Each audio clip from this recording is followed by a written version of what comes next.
welcome. I was going to put my radio voice on. Ladies and gentlemen, welcome to the live stream of ISO Talks number 18. But I thought, nah, fuck it. It's not going to work. So here we are again, number 18. Great to see you all. Thank you for being here. This is going to be a really interesting chat because we're going to talk about the venues, which is what we're really wanting to play at. And our biggest dilemma as musicians is that we're struggling to find a way in. So thank you for being here. Really appreciate this. I'm going to read you out my little mission statement, and then I'm going to let Tanti introduce you. Now, I will mention to the guys that are on the stream tonight that you will not see some of the things that I am posting because I have photos of you in the nude and videos of you with other women. So you won't see some of those until you look back. But the audience will see some of these things. We're trying to make this a little bit more fun. And no, I don't have pictures of you in the nude, Brian. It's fine. But let me read this out and we'll talk from there. Thank you. I've chosen you for your diversity, and you are intelligent, busy working people of our industry.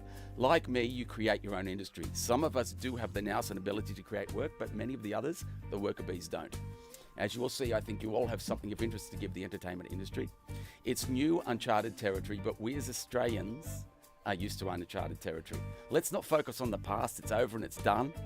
Let's focus on ideas. Let's focus on what's going to work for us, what's going to work for you. We have been in a state of flux for a while now, expecting the government to relax the laws or expecting life to go back to the way it was before COVID is unrealistic.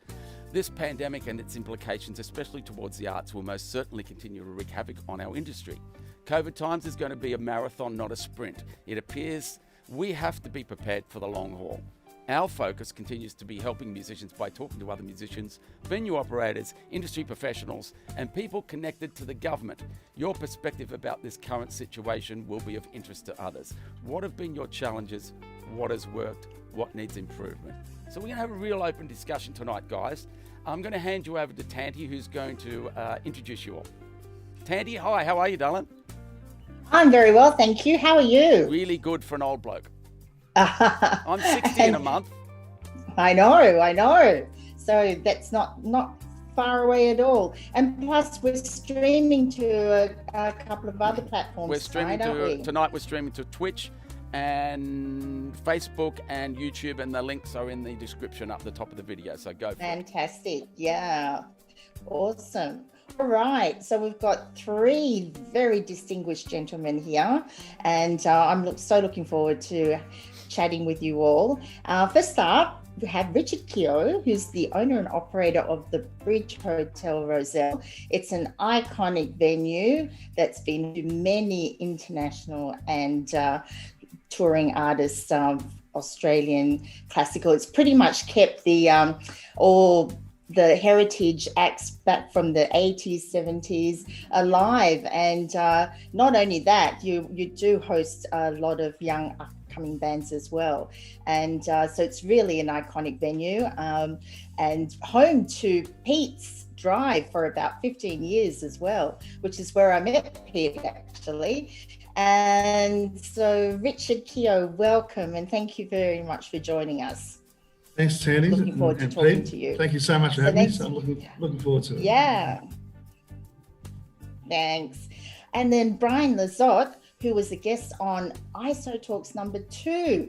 Can you believe that? That is sort of 16 weeks ago, Brian. So it's a week. And back then, I don't think we thought we were going to be going this long. So the fact that we're at number 18 is a feat in itself. So many will know Brian as the owner and operator of Lizot's in Newcastle, who is home to many international and Aussie artists playing there as well. So, and Brian has been operating under the reduced capacity restrictions and also has been live streaming. Brian, and thank you very much for joining us again. Thank you. Absolute pleasure. And there's a lot to talk about. Look forward to it. All right. And then Adrian Keating. Now, some of you may know Adrian from Australian Opera in the orchestras and also playing with such artists such as Jeff Acheson. But Adrian has another hat on tonight. He's been booking artists at the newest live music venue in the Lower North Shore in Sydney called Music at Street Market. So Adrian, welcome and thank you for joining us tonight. Hello. Good, yes. And also your venue has been live streaming as well as housing artists performing live in the venue as well. So great, it'll be good to hear all of your perspectives tonight. Back to you, Pete. Thank you, Tandles. So, guys, I guess I want to start with Adrian on this one. How's it all going?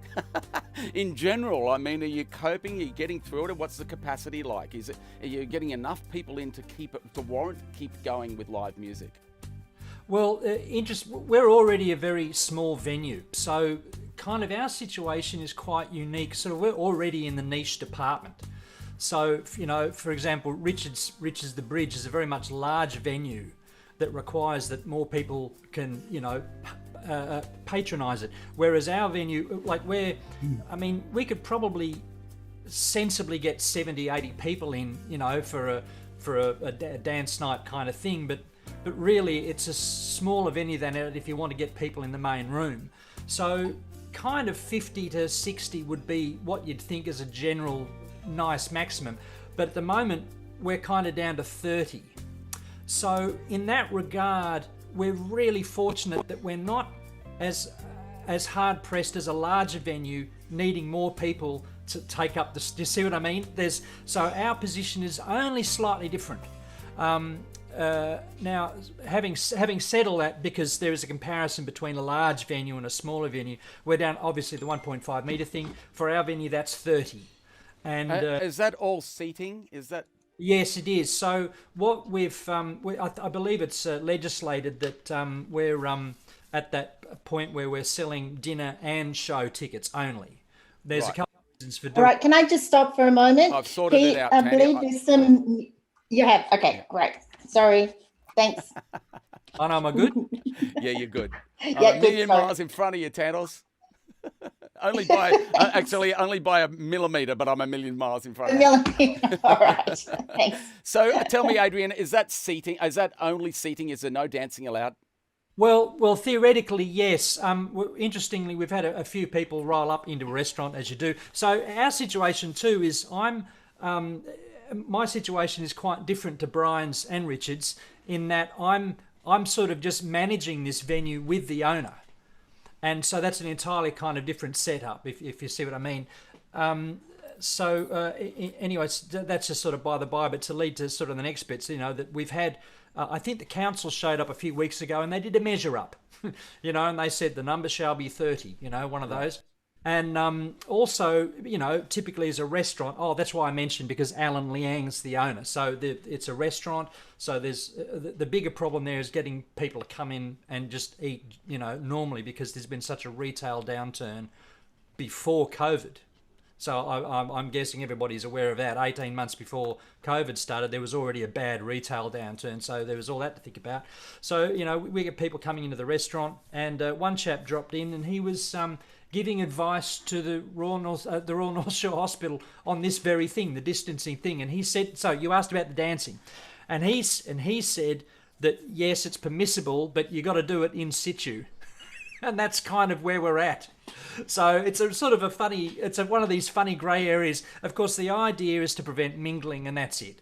I mean, strictly speaking, we can't, Alan's taken the attitude for us personally that well, there's a couple of things going on in our venue. If everyone sits seated down, there kind of isn't that much room to create a dance floor anyway. So the seating is arranged like that to start with.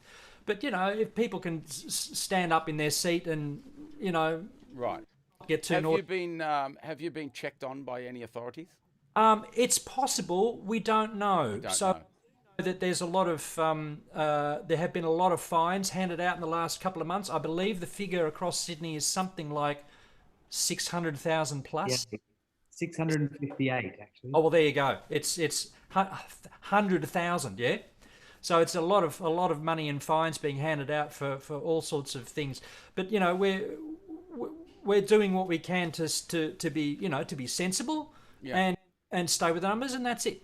Okay, great. Look, we'll talk lots more about this. Brian, what's working for you? What's your capacity up there? We, as of July 1st, we went from 50 in the middle of June to 85. That's when they passed the 4 square metre rule, and so my square meterage will allow me 85, and the strictness of that has allowed us to 85, which turned every single show that we possibly can to work and to make 85 work. So, and are you doing the double show? We have done several double shows already with lunch and dinner on a Sunday, and we're about to go into this week our first lunch and early evening show. It's hard for us. It's a lot easier for some venues to do an early and a late show if they're not kind of doing a dinner show experience. We'd like to think we're a restaurant first, and we've always said that, and that the music's the bonus. So I don't want to be able to to turn a room around. Yeah, it takes a little while. So even with 85, it's unrealistic to think you can do open at 5 or 6 o'clock and then do another 9 o'clock seating. Yeah, it's not, and still offer some food. Let me ask you now. Maybe one of the other guys can ask you. What I'm going to ask you. I mean, I heard of a venue that I played at recently talking about a loophole of meterage that you could include the bathrooms, the back rooms, the kitchens, and any other place on the premises. Is that something that's real, or is that not? Well, as far as I did my homework, I didn't include any of those areas. Right. Okay. The only licensed areas was to my knowledge. I mean, if that's a loophole, I'm going to go for it. And I might have opened up a can of worms for you, Brian. We're going to give a lot of musicians a little bit more money. Yeah. Sure that's a loophole. What were you going to say, Adrian? Adrian was going to say something. Just referring to so North Sydney Council came over and did a measure up, and it was quite obvious that what they were doing was about the space in the room. Okay. And that's where we were at. All right, great. Richard. Pete? Yes. My understanding, I heard that we've been limited. We haven't opened yet, but our numbers were so small.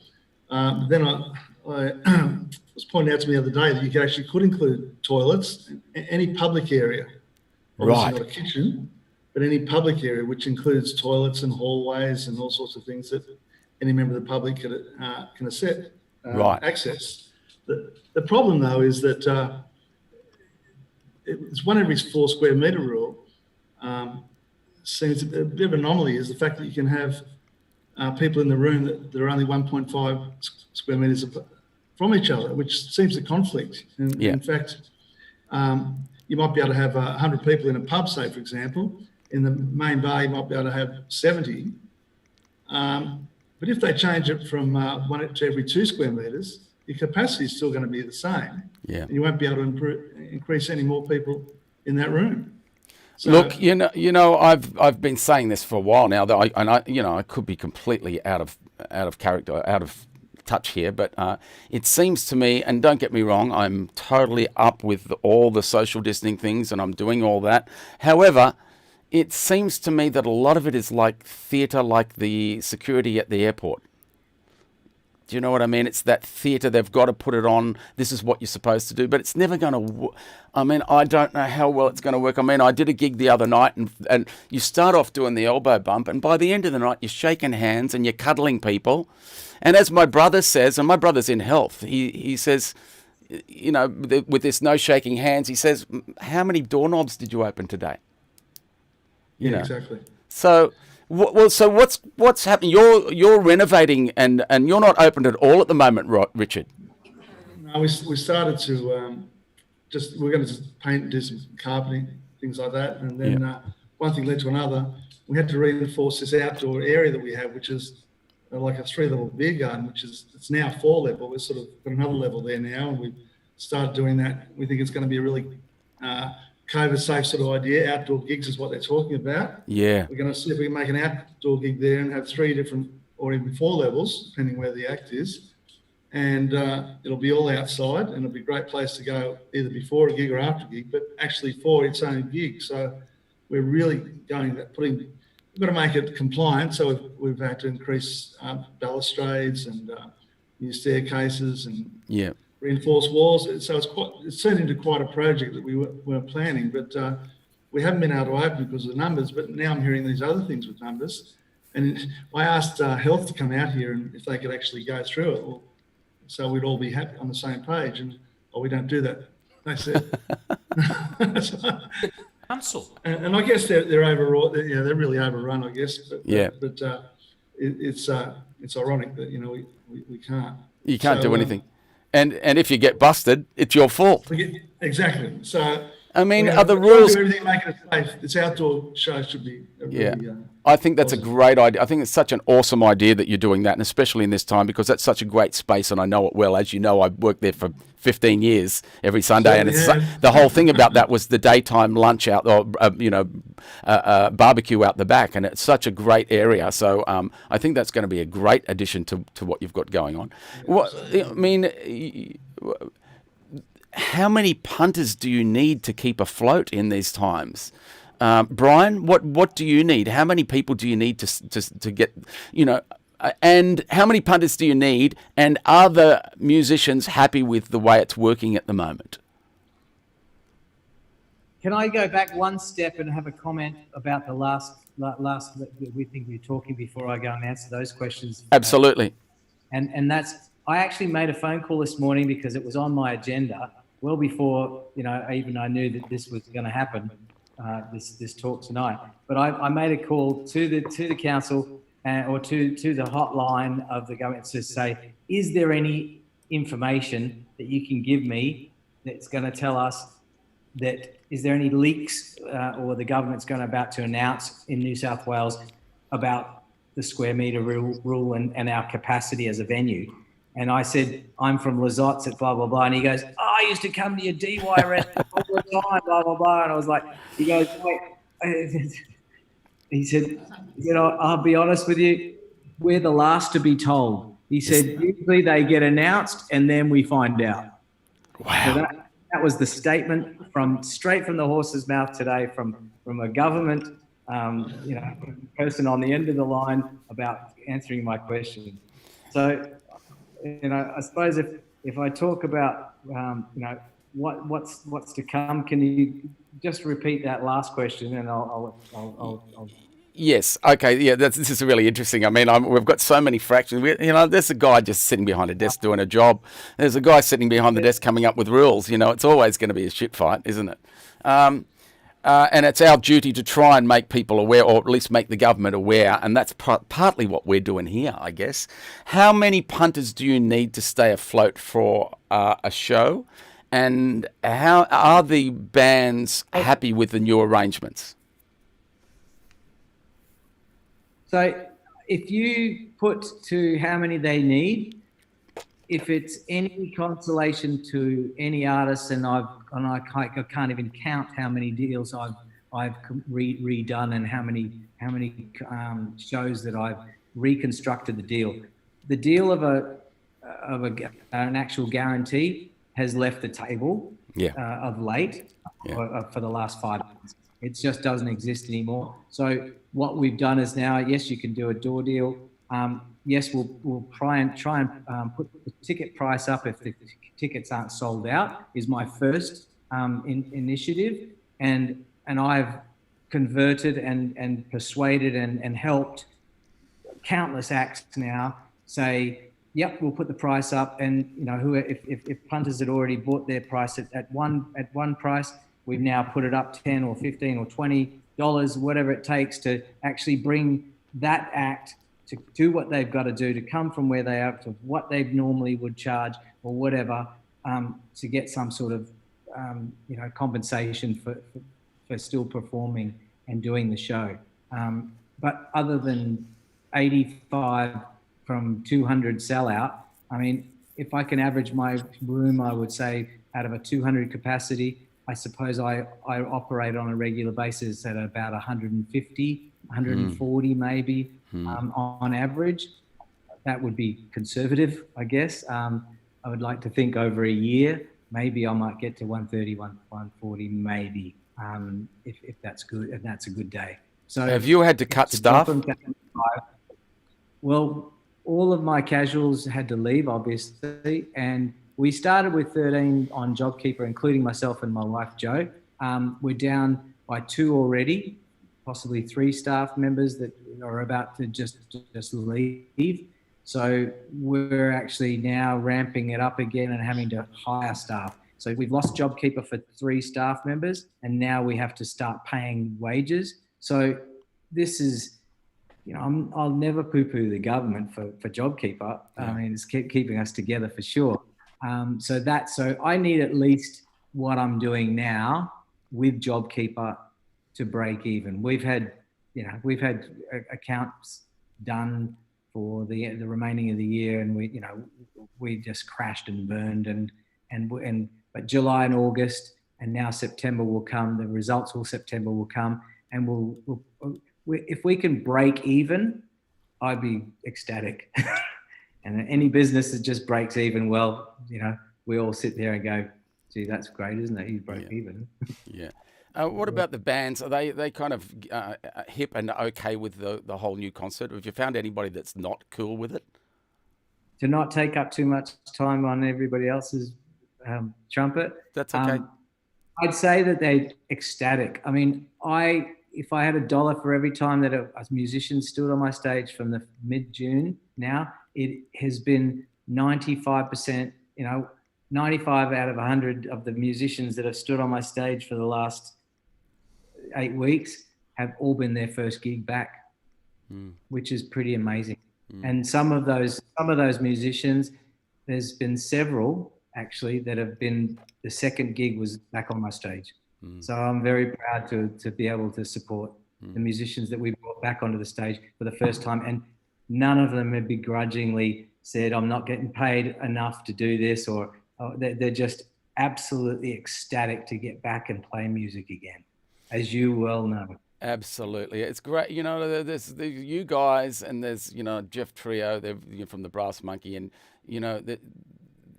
this is what we need. This is our kickstart back in, is you guys. And I think that most, like you say, most musicians do understand it's a shit house time. You just got to have whatever. I mean, I did a gig the other day at the Brass Monkey with 6 singers promoting the ISO gigs live that I do here with all the singers that I use. Now, we didn't get paid much But it wasn't about that. It wasn't about the money. It was now the time to kind of sow some seeds and get a plan together for what can happen in the future. And the Brass Monkey works great. We did the 2 sittings. We did the early, we don't call it afternoon because it's about 6:15. So we did the early seating and then the late seating. And it worked fantastic. We played for an hour and a half each time. And they fed us in between. It was just a great night with all the gang there. So I think we're all used to it. The hardest thing is the people not being able to dance. That's all it was. Adrian, how are you finding it with musicians? Are they busting to play?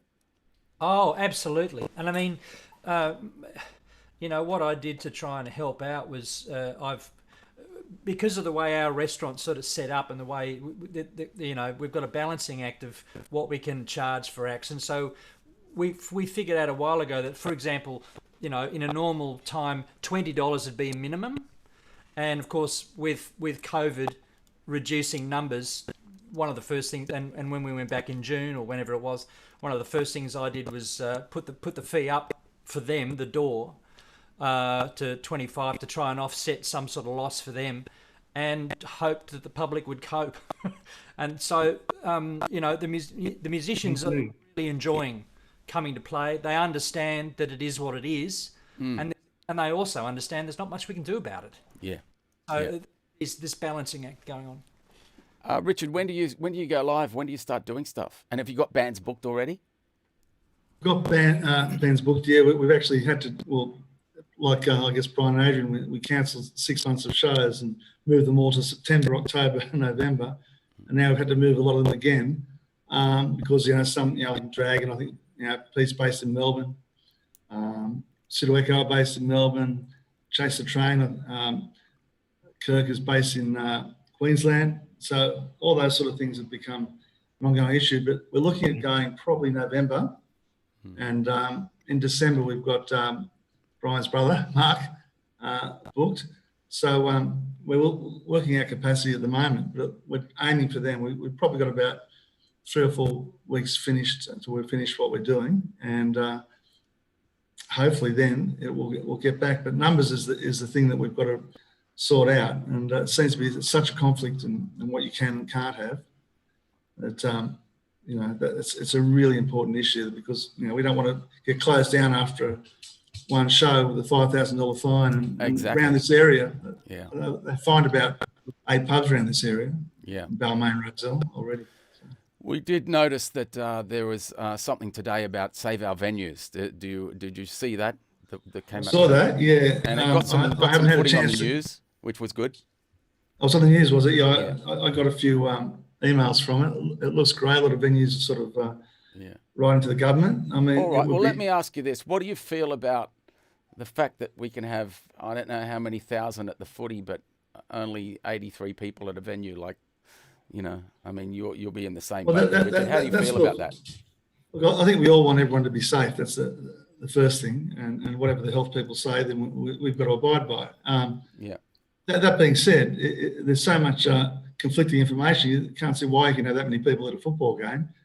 And I know they'll be spaced out a fair bit, but a lot of them are, I think in Queensland or Western Australia, wherever it is, they're having an experiment with people sitting next to each other. There's no social distancing at all.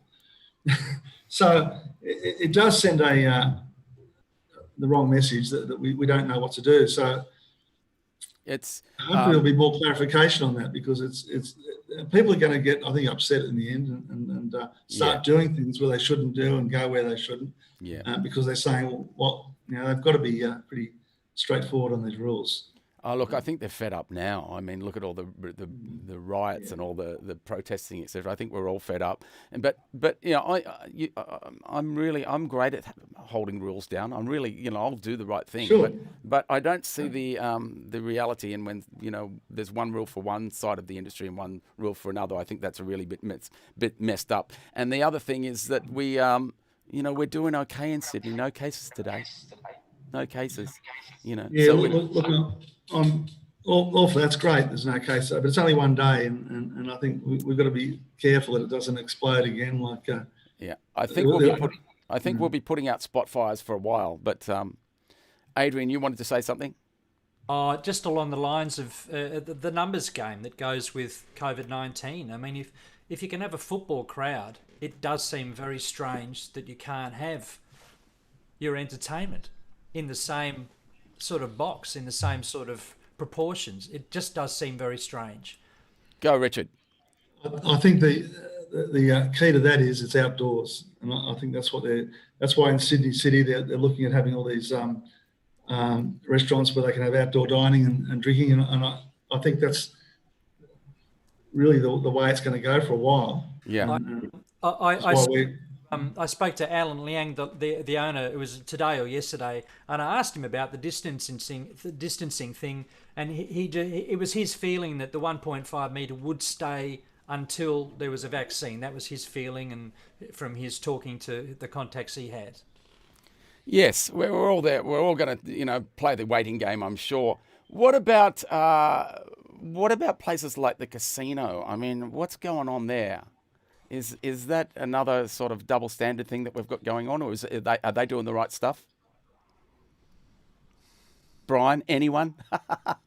All right, you know what I'm going to do is I'm going to play this video by The Chaser, and then we'll come back and we'll talk about it. You guys probably won't see it, but I know you've seen it before, so bear with me. Because of COVID, all the venues around Sydney are locked down, except for the casino, right? They're exempt. So we're going to see how sick you have to be for them not to let you gamble.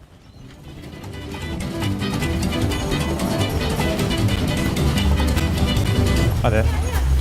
Which way do I go in? Oh, where are you going? To the casino. Where have you come from? The hospital. I'm feeling good now.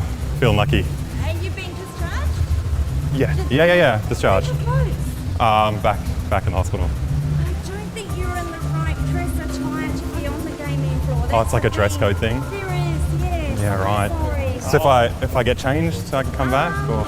It might be an idea to go back to the hospital and grab your clothes and put them on. Okay, and then I come back later? Because it looks like you've run away from the hospital. Right. You get my drift? Yeah, it is a little bit like that. Okay. Yeah. Okay. Well, I'll get changed. Thank you. Okay, all good? Okay, is the dress code all right now? Yes. Okay. Jackpot! They let me get in and touch all the machines, even though I came straight from the hospital. It was just a minor dress code adjustment, really. But I didn't have any obvious symptoms, so we're going to try again. This time using boiling water and a heat pack to give ourselves a fever. Give it a try. It's hot. This is too hot. This is going to burn me if I put this on my head. Take that, Star Casino. What do we do? I think you just put it on your head. Just put it on my head. I think you just put on the boiling heat pack on your head, see what happens. Very hot. It's like steaming off of your scalp. No, this is too hot. I'm just going to get burnt. Do they let people in with burnt heads? I mean, that's not a symptom of COVID, is it? Blisters on your head. Okay, let's see. Right, give me a your head's red. 41. 41, nice and safe. Just almost a heat stroke territory. Well, no, it's a nice warm 41, you know? Definitely shouldn't be outdoors. Hey, good luck.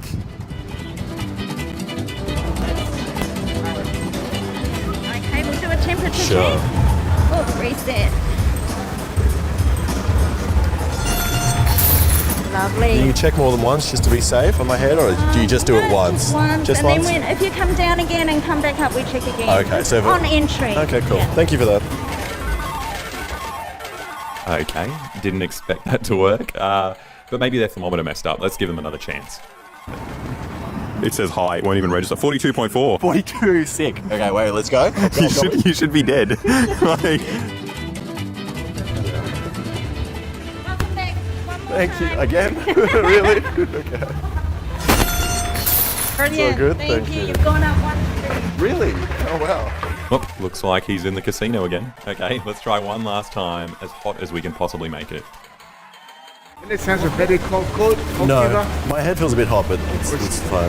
We'll check what it is. Let's see how it goes. What does it say? Just wait there for me. What does it say? It says, hold on, wait there, I'll communicate. Let's start again. Cool down for 10 minutes or so. Just wait for some few minutes and come back again. What temperature was it saying? Formally it was saying 48, but wait for 48. Yeah, no, it comes Okay. back. So wait for Stay on the fresh air, then come back. And then come back? Sure. it's back again. I know. I just hope it doesn't. It's not high again. You got this mushing. Okay. Hold on a so second. I'm right on. Hold on a second. Let me see something. I'm gonna off it. Maybe it depends on where you put it on the spot. No, because you were walking, coming, and the hat, the Russia hat. Ah, that's probably it. Yeah. Why do you put on this weather? Oh, because it was just comfortable on my head. So I was like, it just feels nice. Oh, you Okay. put on that? What, you don't like that hat? Or? No, it's very nice. Well, it's good for the winter, not this weather. Well, thank you.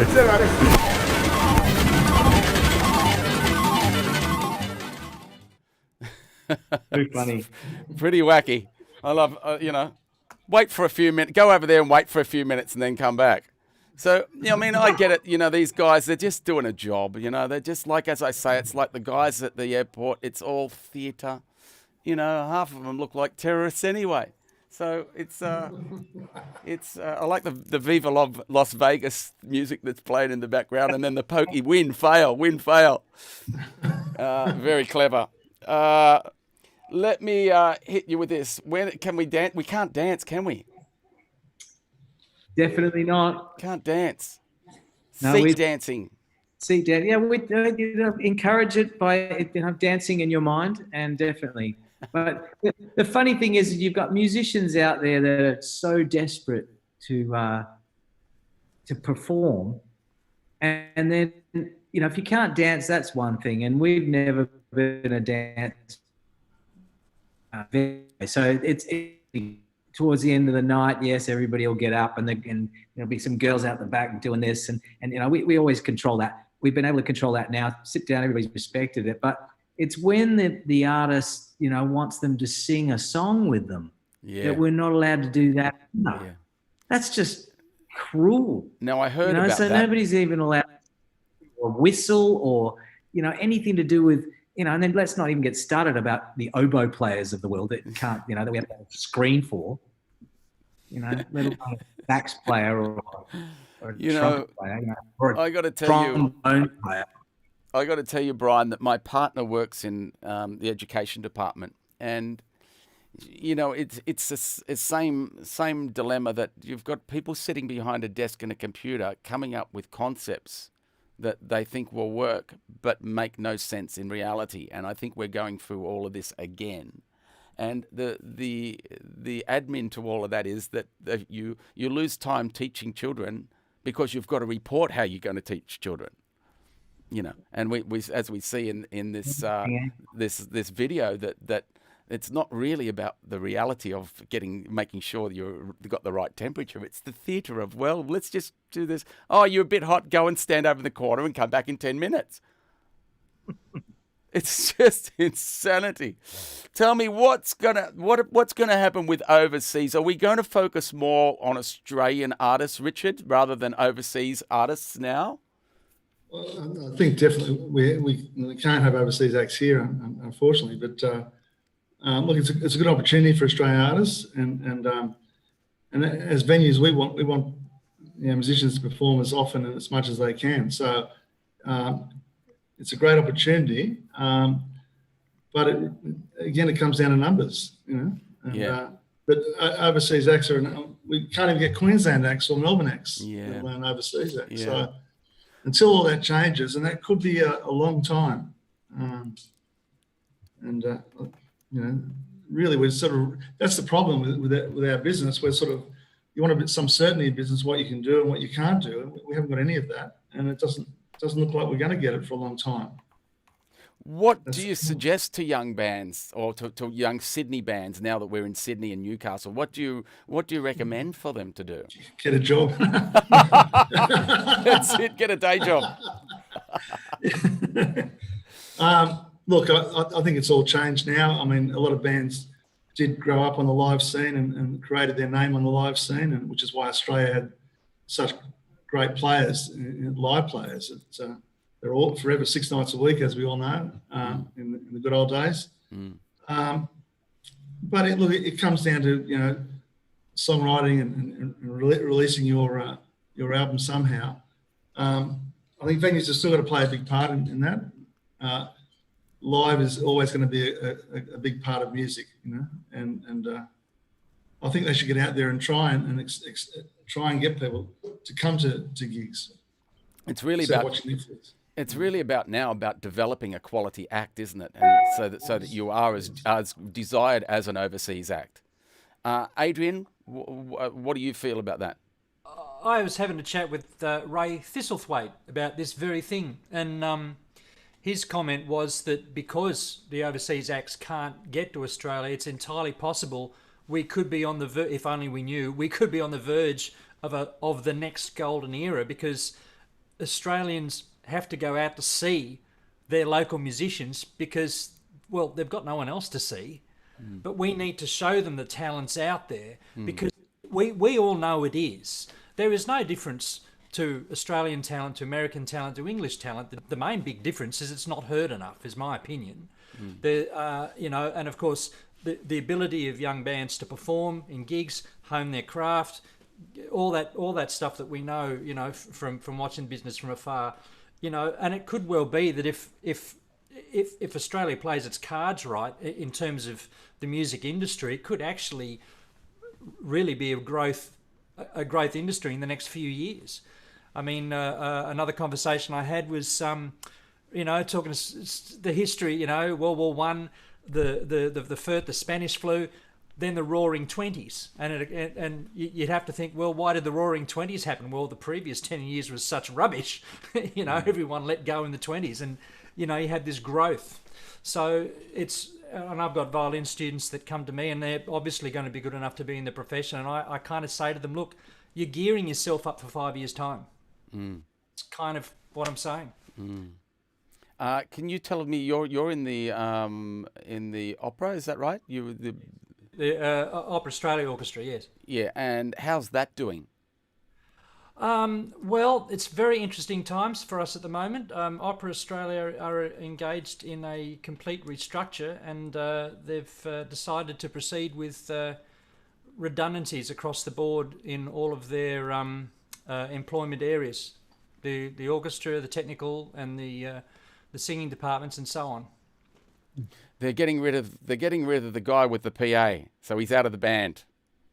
That's what's happening, isn't it? So will they shrink it a lot, Adrian? Will it still be an opera? Will it still be a viable opera, or is it just going to shrink? We're not actually sure what's happening because they want to introduce a new operating a system of work that apparently doesn't include many members of the opera company as it presently stands, and that's pretty much all we know. Brian, do we have enough Australian acts to fill the venues? Do we have enough great Australian acts, or are you searching and struggling to find people? We don't have enough, Pete. We don't have enough days in a month at the moment. I could have if I had 60 days in November, still couldn't have enough days to fill the amount of acts that want to show. It's awesome. I would have to say right now, with a little view of optimism, that for us as a small venue that did what we did for the last 10 years, and to come out of this, to be able to open to 50 and then to 85 from the 1st of July, we've been very, very lucky. And I'll have to say, well, we're still struggling. I think the biggest thing for us, and I'll touch on that in a minute, was the administration. But as far as the bands and the demand is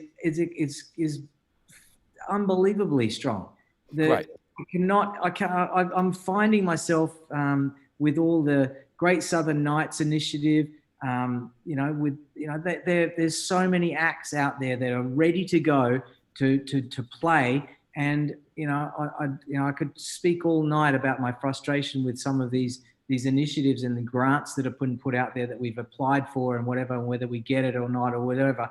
Our streaming, I know you're going to touch on streaming later, but there is lots of bands out there and they're starting to come back, and we're one of the first venues, luckily enough, to be able to say, okay, we're doing it the right way. We're going to be short of seats for you to make your living. But if you want to start honing your craft again, let's go. I mean, we've had, so many great musicians. Steve Balby did his album launch. My brother did his album launch. I've got, a slew of albums. Steve Kilby did his album launch. We've really hit the nail on the hammer with the hammer, because we've been open, and I pledge every other venue out there just to go slowly, get steps, do the right thing by everybody, but start employing musicians again. Take it to the limit to what you can do, and let's get a run of venues that can start supporting musicians, because they're out there ready to go. And we've proven it, because so many musicians have never stepped on a stage for 6 months, and they were about to, or they have done, and now we've broken that cycle. And I think the floodgates open, and it's going to improve from now on. And let's just hope that we can do the right thing, keep it safe, and we don't have to go backwards again. I want to speak to you, Brian, while we're on it, about streaming. Is it working, and is it a viable option for you and the musicians, or is it really just for the musicians? What works? I don't think there's enough time tonight to go through everything. I'll touch on it briefly, and I'll just touch on the basic points.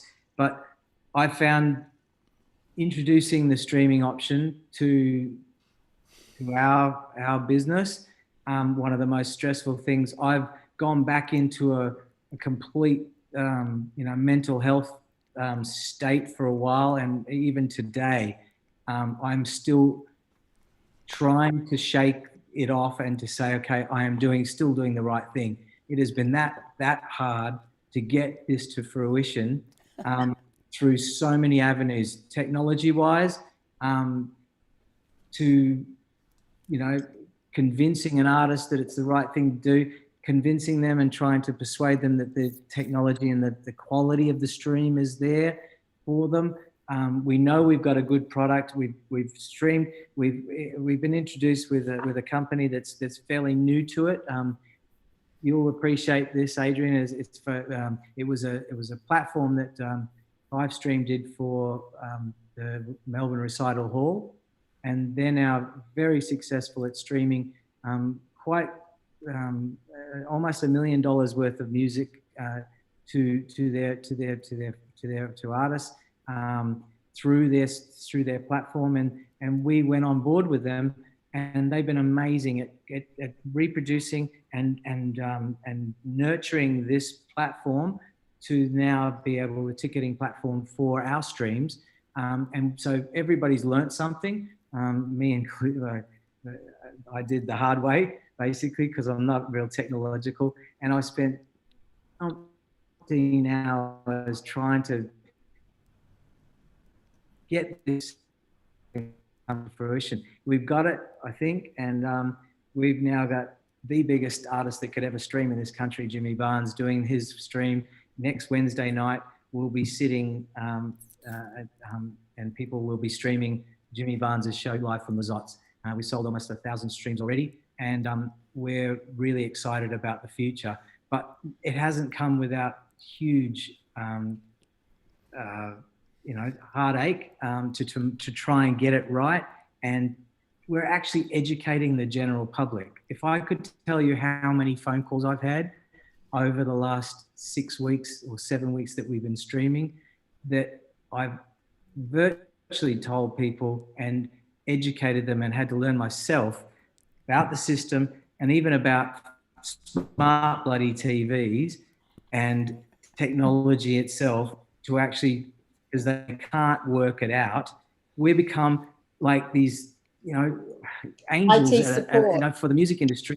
Yeah. IT support. Yes. This guy or this poor woman is at home and can't work out how to buy the stream and can't get their TV to work. And it's like, all of a sudden I've got to take time out of my day to actually, and like they're abusing us because it doesn't work and your system's fucked. And we're like I'm never going to stream again because it didn't work. I was like, well, hang on. So we get to the bottom of it and we find out it actually wasn't our fault. and, Yeah. and our part worked, and then so I'm where laughing. do I start? It's I've got a solution to a every. new thing, In my, but yes, it can work, and yes, it will help. I'm laughing with you, Brian, because I've been through the pain myself. Tandy's laughing with me because she's seen me go through it. It's not simple. It's not a simple thing. And you know what? I was asked at a gig the other day to do a gig, and it was we're going to stream it. Now, do you mind sharing it on your page? And I get 10,000 views overnight, or just on after I close up the stream on some of my streams. And I thought, no, I'm not going to do that. I want to see how good it is first. And then I'll decide whether I'm going to share it on my page. Of course, I got home and it sounded terrible. Everybody knows what a desk mix sounds like, right? That's what it sounds like, a desk mix. And it's never going to work. So everybody's learning, and they will learn now what the problems are. At least I hope they will learn, because it's blatantly obvious what the problems are. And we all do this, but the beautiful thing is we spend days and days at it. Like for me, I've got it in here. So I can go, well, last night was this, so I'm going to try that. Most venues, they might only do 1 or 2 gigs a week. Streaming is not simple, folks. Brian, you were going to say something. Yeah, I was just saying, we've got it to the stage where we've done a few different concepts, and we've even had an OB vehicle out the back and to try and get. But again, I think what people are really looking for is a good, solid desk mix that gives you obvious advantages of being live as well. And I think the general public want to sit on their couch. If they stream and they're going to pay for that stream, they want to feel like they're in the room. They want warts and all. They want to hear the microphone drop on the guitar fall down, or something, or some mistake. They want to hear the crowd. They want to hear the general public in the room. We don't want something falsified. We don't want it go back in and go, tweak that, tweak this. Oh, the production's amazing. I think we're overplaying it sometimes too. Yeah. And I think I'm feeling really confident that we've got it right. And we're about to go into, as I said, the biggest stream in Australia's history to date, probably, which is awesome. But I'm also very nervous to make sure that it goes right. But I think my brother's done one, Diesel, and Richard Clapton was last week, and we had the best compliments from people, and to say that we loved it because it felt like we were there. And I think that's the really important thing, is that the band, you have to make it an event. A lot of the streaming that's done out there is very oh, are we on? And I think it's a learning thing, but make it like a show. And have some sort of, start and finish, and make a bit of fanfare, so that it really is an event that people can sit at and get the popcorn out and, get their glass of wine and sit back and get ready for that, because they want to be there. Because 85 people will never allow them 95% of the people, or 100% or 99% of people to be there. So we've got people from all over Australia now buying streams.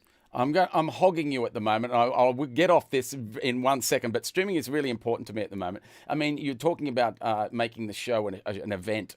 And I mean, with my Thursday nights, we have TV commercials now. I make up silly commercials. We have a guy introduce. So Fab is an actor, and he will create a character that will introduce the act. So it's now become a TV show, such. Yes. But what can I ask you about numbers? And you don't have to say which artist, but are the numbers of people buying tickets for streaming viable? Not yet. I mean, no. for average artists, but again, we're new at this, and I thank the opportunity for getting big name artists like Ian Moss, Glenn Shorrock, Jimmy Barnes, Diesel, all these guys that have entrusted us to do the right thing and to give them a quality product to be able to stream through. That's going to grow now, because I'd like to think that we as a venue and especially with you, Rich, it's the Bridge.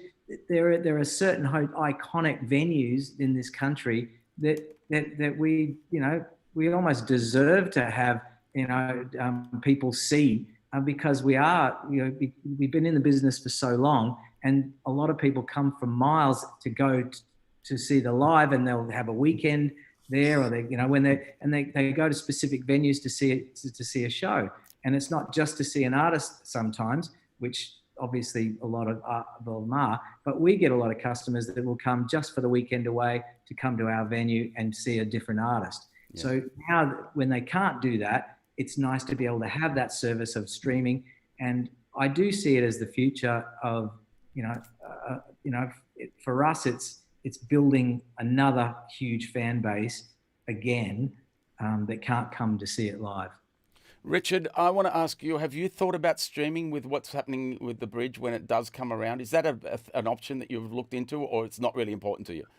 No, it is. It's very important. We've actually been in discussions with a guy who's got a streaming thing, and I hear what you're all, Pete and Brian, what you're saying, and he's been saying, there's this mistake and this didn't work, that worked, and it's refining it. So we're looking at when we open to be able to do a lot of streaming, because I think it is a market. And a market from people who might be in Adelaide or whoever, who want to see what's on at Brian's place, at Lizot's, or at the bridge, or Adrian's, and that's going to be something that's going to continue on in the future as a separate, hopefully, a stream of income. And also, you can see these shows without going. Like Brian was saying, we get people that come from Queensland, from interstate, from country, just for the weekend. They come down to see, 2 shows of the Angels, and they go back on the Sunday. I mean, people want to see live, and I think if they can't see it, then streaming will be an alternative. It won't take away from the live, and hopefully it'll add to the whole venue. I've noticed, and I've heard some stories about some companies that are streaming that are ridiculously expensive. It's like they've not realised that COVID's around at all, and they've just put their prices up. So it's been ridiculous. I've seen some. I mean, I got quoted for something for a friend of mine recently. It was under $5,000 for something for a day. It's like it's pointless. How are you going to do it? It doesn't add up, and I think they're going to be. We're looking at buying some gear as well, and getting someone who can operate it and be part of the whole scene, rather than being charged a fee every night. And I think that's a great way to go for you. I mean, that's what I've done here. I've just gone, I've just got to do something. I've got to get it together, because it's not going to work out there, and nobody else is going to come in. I've got somebody that helps me out occasionally, like he's helped me out with, see, I'm streaming tonight from Zoom into a streaming program that goes to another streaming program that sends out to YouTube, Facebook, and Twitch. So it's like the head fuck on all of that is it's a whole day thing, and I've spent all day at it. Hopefully it's working okay. I haven't heard any complaints, except my microphone was a bit loud, but it's one of those things that nobody really has a full understanding of yet. I mean, I've gained it by mistakes, but as I say, the beauty for me is I don't have to go and set it up in a venue and then try it out once a week. Yes, I can do it every day. I can come in here and try stuff. I've done that. But it's great that you're doing all this sort of stuff, because, sorry, Adrian, it's great that you do. And what Adrian was saying earlier on about what came out of the Spanish flu and the Roaring Twenties, and I think we could be hopefully on the cusp of something when the old Harry Lime, or the third man, the old Harry Lime comment that after decades of wars and violence and the Borgias, out of that came the Renaissance and the Reformation, and out of 300 years of love and peace out of Switzerland, they got the cuckoo clock.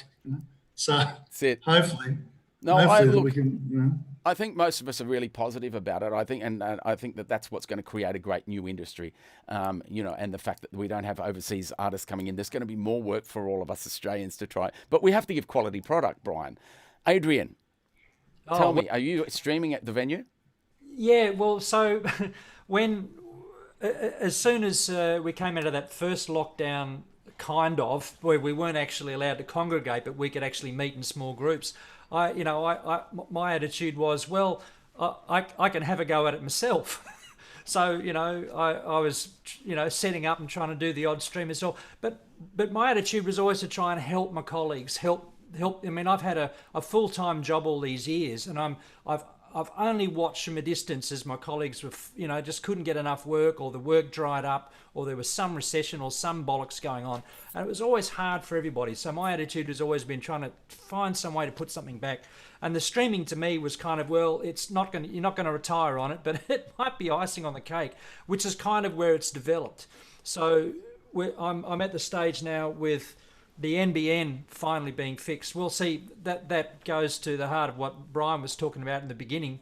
And part of the problem, the first few streams that I did that were with an actual streaming company, there was always some technical problem, but with the stream itself, not with a company. And of course I go, well, that'll be NBN, won't it? That'll be Malcolm Turnbull. That'll be that's not, so there's that. So we all know what that issue is, so we can just throw that over there now that we've said it. But mainly, so it's only, for example, just the other day, and for the venue I'm running for Alan, in our particular case, we couldn't even get the NBN in the street. It wasn't due until January, and it's very funny. And then suddenly, and of course the people, can I say who the people are going to stream? Can I say the company? Abso-fucking-lutely, go. Yeah, so it's Zen Streaming. So the boys at Zach and Nathan, all that, and Zach actually got permission to use Alan's account to hassle the TPG. And anyway, the NBN magically arrived last Wednesday. Phone call went out and there it is. Anyway, so we've got it now that we've got it in the shop. Officially, we can get streaming going properly, presuming it works properly. In the next couple of weeks while we get our act together and can book stuff in. So how it's working for us as well is that we're kind of doing a little permanent install. We're going to have, things on the wall. We can hang my cameras and, the tube, as Brian, as you know, all this hardware running through the place. And that's where we're at. And to me, it's actually just about icing on the cake for musicians. I want to see their profession grow. I want to see them do well. I just guess part of me is a realist as to how far it can go. I really want it to do well. I mean, but at the moment we're running with what we've got, who we've got in the venue, and if we're really lucky and if things go really well and people are interested, well then we can sell tickets online as well. And I think before I get to you, Brian, I think that like with all of us here, it's about just doing stuff and seeing what happens, dealing with the problems, but being positive and going forward rather than, this is too hard and stopping. Brian, you were going to say something. Yeah, I've got a lot more to say, unfortunately, but I think it's going to add big bickies to this conversation, because I've been through an enormous amount of trial and error with our systems and trying to get our streams going. Our biggest problem to start off with was the technology that the venue could give, and that was through the NBN. And we found out after many tests that the venue was suitable and we had sufficient NBN coverage to be able to do this stream, to only find out that it wasn't. So we are in Lambton in Newcastle and supposedly at a huge hub of the NBN, and to not make it go, because I don't know the technology and the whole spiel, but I just know that it was absolutely not working. So we had to absolutely go to the next level and find a company that we ended up finding out of Melbourne, and we had to buy a streaming, it's called View Solo View or something. It's virtually an internet provider box that you have to buy a Telstra and an Optus dongle to go with it. And it's technology that cost about $3,000 extra. And now we bypass the building completely, and we are now able to stream without a problem, but we have absolutely had to completely get Telstra, Big Pond, our own account completely out of the picture because our internet was not providing. So that's the number one hurdle that we went through. We are now successfully streaming. without any problems, but it has not come without unbelievable shit fight to get to where we did. Then the second thing that I would like to put to everybody that's wanting to stream is that do your homework on the APRA license that you need to do so, because we've worked very closely with APRA now to find out during the COVID period, which I thought we were still in, they did a special rate for streaming, which was 2.2% that you need to pay as a venue or as an artist to do streaming, live streaming. And you also will have a geo blocking that you can only do from Australia and New Zealand. So when you apply for a license, and don't think that you can't apply for a license, because that is what you need to do to stream, for any venue that's out there thinking about they're going to stream, do your homework on the APRA license, talk to them about it. But what they've now just told us is that as of October, the streaming percentage is no longer a COVID helping percentage. It is now going to be 9.9% of your revenue, but that will go back to APRA. So I'll leave it there. And okay, let me contact me. I'll try and explain more. Let me put this to the panel. I mean, actually, I'm not even putting it to you. I'm just going to say it, and it can go to the audience and go to APRA in particular. Is that APRA is still charging their licensing fees to all the venues that haven't been working for all this time? Isn't it about time APRA kind of went, you know what? We don't need your streaming fees now. Go and try and get some work. Do you know what I mean? Like, isn't this the time that this gets back to we're all in this together? No, we're not. You know, it's like the banking system. No, we're not. They're not looking after you. But it's now's the time where APRA need to go, all right, look, we've been still taking our money from the barbers and the hairdressers and the supermarkets and etc. and the venues, even though they're not working. Now's the time to go, well, hang on, all right, we're just going to let it go. That's my opinion. He's going. I want to close up very soon because we're going past the hour now. Tandy, I'd like to get to you and just give us some ideas of what's going on, some of the questions and some of the things online before we go back to a final word. I've just got a comment. Where does the 9.9% go to the big record companies? That could be something that we can put back onto Nick Pickard, who we've had a guest on here previously. Sure. And he was always very open with the information. I'm not bagging APRA. No, neither am I.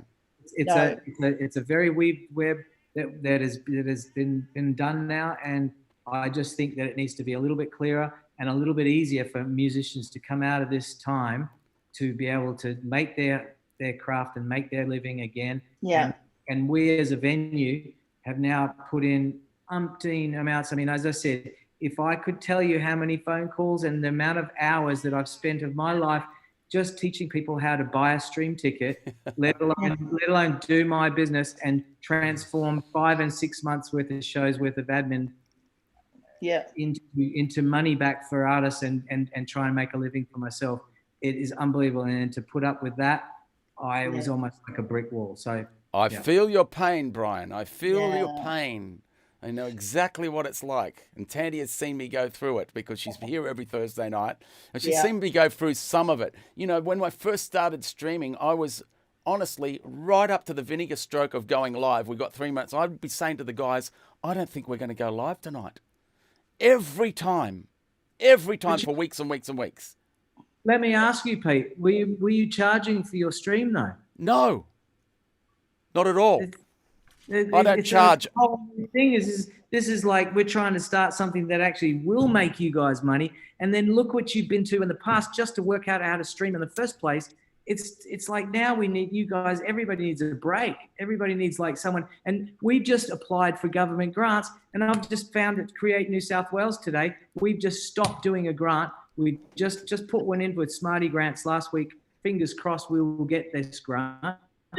But the new one that their deadline is tomorrow. we've aborted it because we've just found out that if you started your project that you want your grant money for, It's over.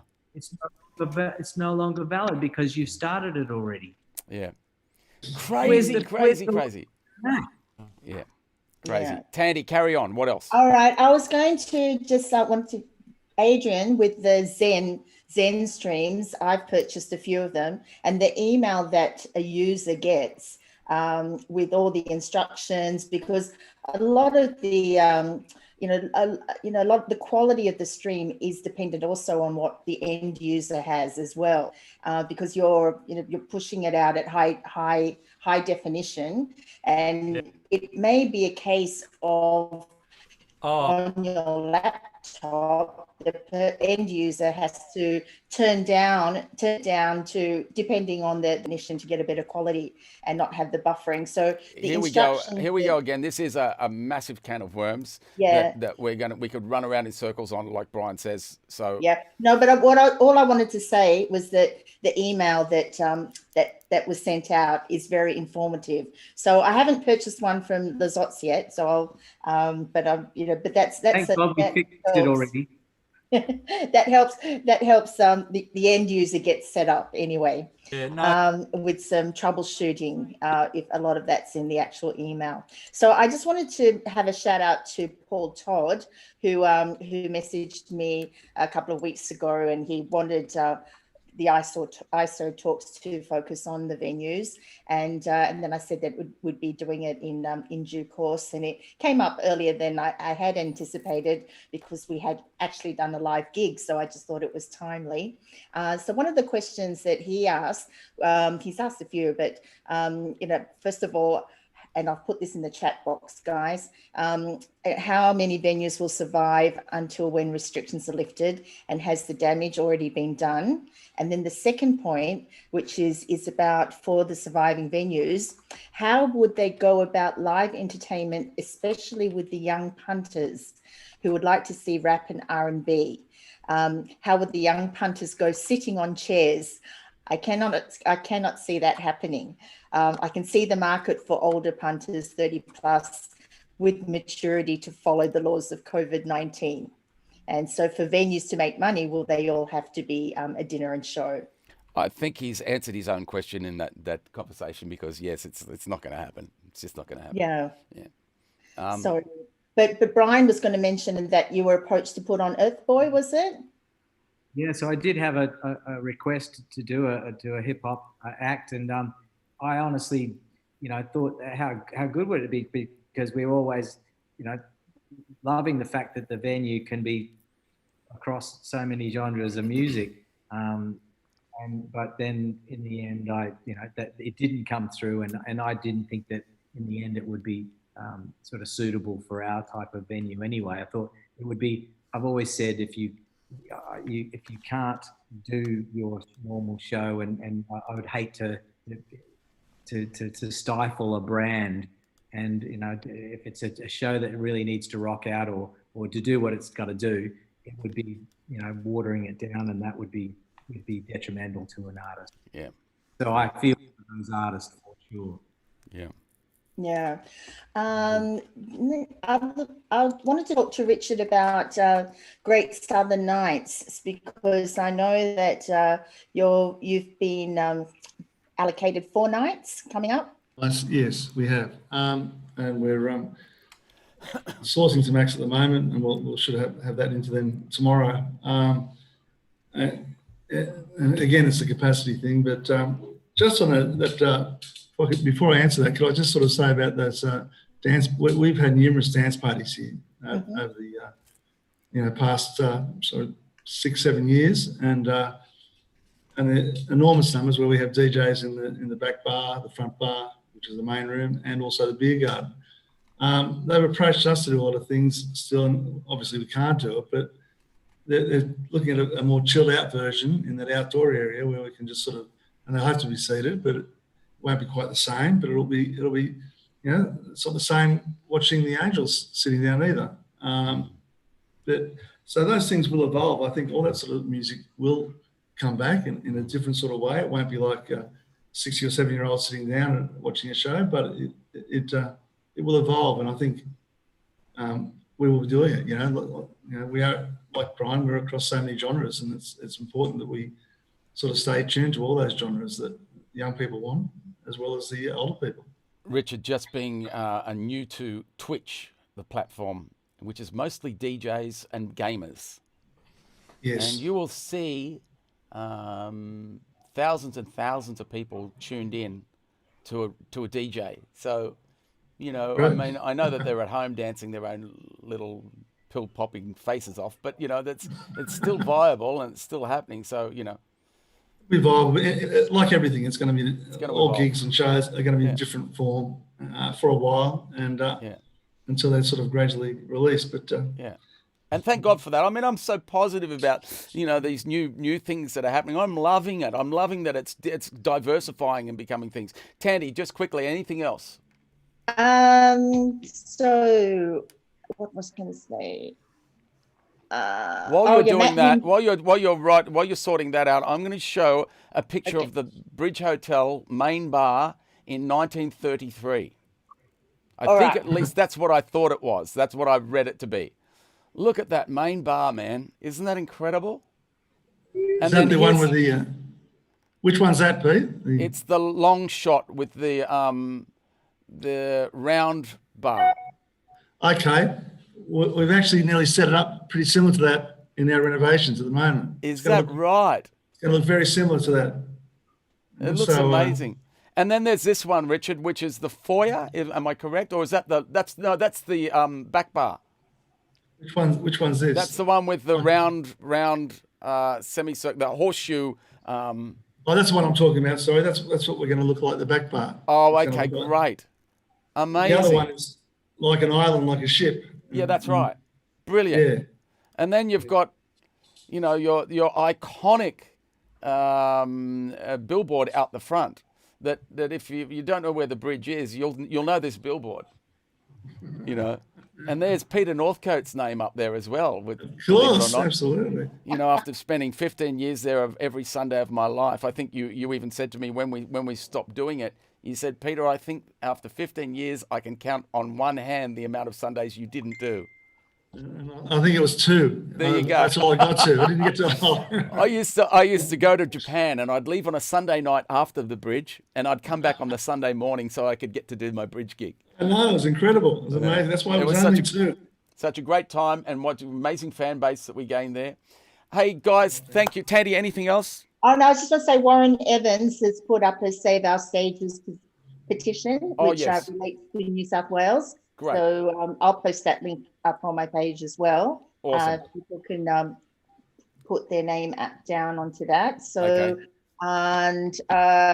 And Paul Todd also just mentioned that there's grants that are going out to some Victorian venues, which will give them some relief there. We've talked about the problems with grants. The problem with grants is that they're judged by the people that have no idea about music. Richard, go, hit me. But just on Brian's point there, we too, we spent, tens of thousands, well in the 100 so far. And part of the things we wanted to ask for was help in that sort of work. And of course we were told, oh, you've already started it. I'm sorry, if you wait to start it till November or December. So we've got to, forget about that and move on and apply for other stuff. But it is ridiculous that you're actually investing in your own business and showing a commitment that no one else has shown, and therefore you get penalised for it. Well, I've got to say that most of the things that I do is I don't rely on anyone, government or anybody, and I think that we've got to kind of take that mentality, like you've done, Brian, with the streaming. You've gone out of Telstra and Optus's hands. It's a waste of time, and what we're going to find is these subgroups of creators coming up, and I think that that's where we're headed, and I think it's a beautiful thing. So well done to you, well done to everybody. Adrian, you wanted to say something before we leave? Yeah. So this goes back to something Brian said about that, artists ringing you and obviously Richard, when your venue's open, you haven't got enough days in a month to fill. We're kind of in an odd position that we've tried other days of the week from Friday and Saturday, but we can't get the punters to come and see the shows. Yeah. That's a really odd kind of thing going on, that despite the fact that everyone wants to go out and see a show and have entertainment, I'm trying to work out what it is. Is it because we're on the North Shore? Is it because no one will drive 6 minutes up the freeway over the, like I always joke, it's faster to get to us from Bondi than it is to go to Lazybones or the other one, because you just get in the freeway, and things like. And that's another conversation I think we're going to have to spend a lot of time on, Adrian. That's a big one, and maybe we will get onto that with you on one of these ISO talks, because it is a massive conversation, and that's we've spoken to John Wardle about this, and he's talking about the opening up Sydney for 24 hours in the CBD area. So once we get that mindset going again, I mean, the other thing is I don't want to go out now. I don't want to go out. I'm 60 years old this year. I don't really want to go out and see a band. But if it's down the road and I can walk there, no worries. I'll go and see something. So, but this is a great conversation that we're going to have to speak with you on at another time. Guys, I really appreciate you being here. It's been fantastic conversation. We've had a great stream of people looking constantly. Is there anything that anybody wants to say before we say good night? Good night. Thank you, Tandy. Thank you, Brian. Thank you, Richard. And thank you, Adrian. We are back here next week with we don't know who or what, but that's the way we function. Thursday night, we have the ISO gigs with the wonderful, incredible Mr. Barry Leaf at 8 o'clock live here in my studio. Barry Leaf at the Brass Monkey early show only there's only a couple of tickets available. If you want to come to that, get online. My info is on my page. Please sign up to my YouTube and my Twitch sites, and we'll see you next week. Thank you, everybody. It's been a great chat. You guys stick around. I'll close up here and we'll be back in a second. See you, everyone. Thanks, Pete. Bye. Bye. Thank you, Pete.